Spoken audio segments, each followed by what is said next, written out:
अब हम आपको बताएंगे वो 2 कौन से काम है जो आपने रात में सोने से पहले लाज़मी करने हैं।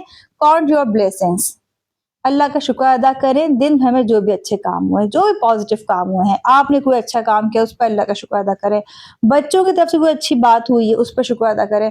सास ने कोई अच्छी बात कर दी है, आमतौर पर ख़वातीन इस बात पे एतराज़ करेंगी, लेकिन गौर करें तो दिन का एक बड़ा हिस्सा होता है, कोई ना कोई तो अच्छी बात कर ही देंगी बेचारी। तो अगर वो कोई अच्छी बात कर दें तो उस पर अल्लाह का शुक्र अदा करें। आपके शरीक हयात ने कोई अच्छी बात कही है उस पर अल्लाह का शुक्र अदा करें।